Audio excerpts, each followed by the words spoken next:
Hola, soy Francisco Bermúdez y en esta clase vamos a ver el diagnóstico diferencial de la hematuria. Es una clase que pertenece a la asignatura de nefrología y nada, espero que esta clase os sea de utilidad y vamos con ello. Una hematuria es cuando tenemos sangre en la orina.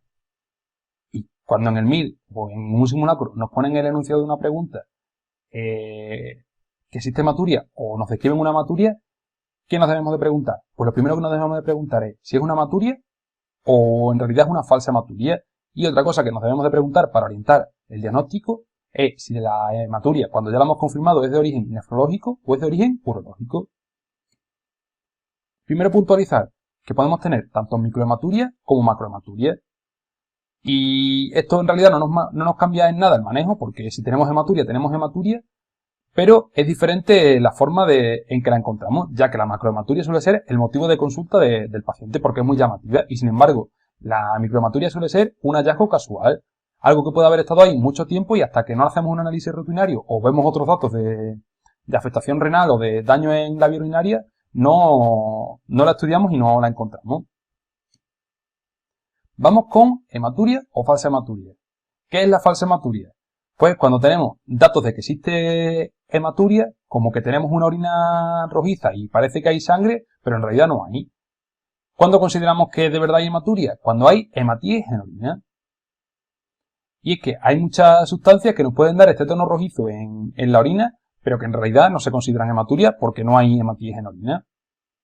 Sustancias como muchos fármacos o muchas sustancias que produce el propio organismo.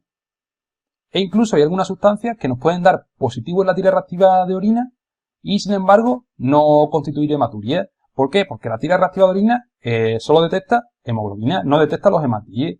Y entonces cuando existe hemoglobina porque ha habido una hemólisis o cuando existe mioglobina que también da positivo porque ha habido una razomiólisis, podemos tener falsos positivos en la tira de orina.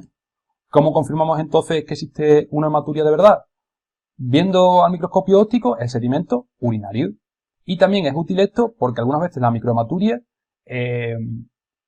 no da positivo en la tira reactiva porque es muy leve y sin embargo después en el sedimento se ven más de 3 hematíes por campo y esto constituye ya un dato diagnóstico de que existe microhematuria. Y vamos con la pregunta de qué origen tiene la hematuria. Si es nefrológica, que se origina por una malfunción del riñón, o si es urológica, si se origina por daño en las vías urinarias. Y esta es probablemente la diapositiva más importante de esta clase. Cuando pensamos que una hematuria es nefrológica, cuando vemos en el sedimento cilindros hemáticos o hematíes dismórficos. Si en un enunciado vemos cilindros hemáticos o hematíes dismórficos, directamente vamos a pensar que es una hematuria nefrológica y vamos a hacer un diagnóstico diferencial de este tipo de hematuria. Y esta hematuria siempre se origina en el glomérulo, porque el único sitio de la nefrona donde hay sangre es el glomérulo. Y si este funciona mal, es la única manera de que exista sangre en el filtrado glomerular y veamos sangre de origen renal. La hematuria urológica, característicamente, lo que tiene son coágulos. Cuando se centrifuga la orina, a simple vista se ven coágulos. Esto es muy característico y nos lo suelen poner cuando nos quieren orientar hacia hematuria urológica. Y también es característico que se acompañe de síntomas de que existe un cólico nefrítico, por si es originada por una litiasis, o síntomas de infección del tracto urinario. Como ya he dicho, la hematuria nefrológica se origina en el glomérulo. Entonces, para hacer su diagnóstico diferencial y ver qué la puede estar causando, hay que hacer el diagnóstico diferencial de daños en el glomérulo. Como esto puede ser bastante amplio, os remito a una clase que ya he grabado en la que podéis ver esto bien explicado y en la que me paro más sobre únicamente esto. Así que en esta clase prefiero pasar de esta parte porque si voy rápido y no la explico bien va a crear más confusión que de verdad clarificar cosas. Así que de la hematuria nefrológica paso en esta clase y voy directamente a la hematuria urológica.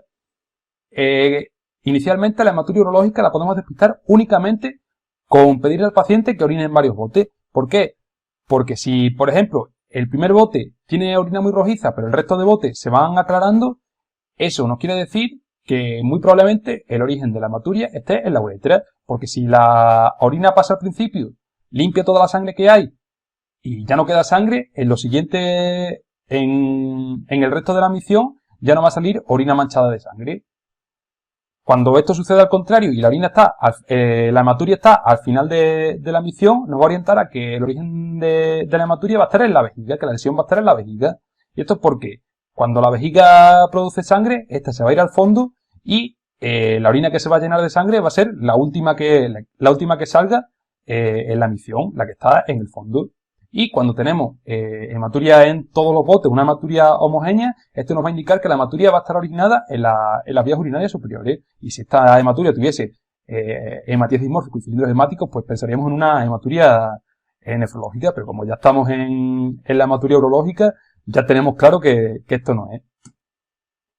Y vamos a ver algunos casos típicos de hematuria urológica, algunos casos clínicos que nos van a hacer pensar rápidamente en una etiología concreta. Si nos dicen una hematuria, el que sufre una mujer joven y tiene datos de disuria, de polaquiuria, vamos a pensar directamente en que esto es una ITU. Y sobre todo, si ya nos dicen que tiene leucocitos en orina, pues más datos aún para sospechar de una ITU. ¿Y cómo manejamos una ITU? Pues tenemos que ver si la paciente tiene o el paciente tiene síntomas generales, porque si tiene síntomas generales nos va a orientar a que es una ITU más grave, una ITU que afecta al riñón, una pielonefritis, y si no los tiene, solo tiene síntomas locales, nos va a orientar más hacia una cistitis o una uretritis. Siempre tratamiento antibiótico empírico y siempre recoger urocultivo, excepto si es un caso típico, una mujer joven con una infección leve, de vías bajas, sin factores de riesgo y que no esté embarazada. En ese caso no hace falta recoger urocultivo, la única excepción a esta regla. Y también importante, la ITU es la causa más frecuente de hematuria, tanto hematuria en general como hematuria urológica. Otro caso típico, si nos dicen hematuria y nos hablan de un dolor cólico en flanco posterior que se irradia a la zona interna del muslo, claramente nos está hablando de que existe una urolitiasis sintomática. ¿Y cómo manejamos una urolitiasis sintomática? Pues prueba de imagen siempre para descartar que existe obstrucción. Y la orina se está acumulando retrógradamente y esto tiene muchísimo riesgo de producir una infección grave. Por lo tanto, ante una urolitiasis sintomática, siempre, prueba de imagen, ecografía. Y vamos con el último caso típico, una hematuria en la que no hay más síntomas. Y si esto se produce, sobre todo, en un paciente varón de avanzada edad, fumador, vamos a sospechar de que se puede tratar de una neoplasia. ¿Y cómo manejamos esta sospecha de neoplasia? Pues lo primero que vamos a hacer va a ser una prueba de imagen, una ecografía, que es la prueba de imagen inicial que siempre hacemos cuando tenemos que hacer una prueba de imagen en urología. Y en este caso, la ecografía nos puede decir dónde existe una lesión, pero si no vemos nada, lo siguiente que tenemos que hacer es una cistoscopia, o si vemos que existe una lesión en la vejiga. ¿Y por qué si no vemos nada tenemos que hacer una cistoscopia? Porque el cáncer vesical es la causa más frecuente de hematuria monosintomática, sobre todo si estamos hablando de pacientes varones y de avanzada edad fumadores. Y si esta cistoscopia tampoco nos da ningún resultado y la citología urinaria tampoco, vamos a hacer un TAC, porque tendremos que buscar si la causa de la hematuria es un cáncer renal. Y nada, con esto acabo la clase, espero haber sido de utilidad y mucho ánimo con la preparación.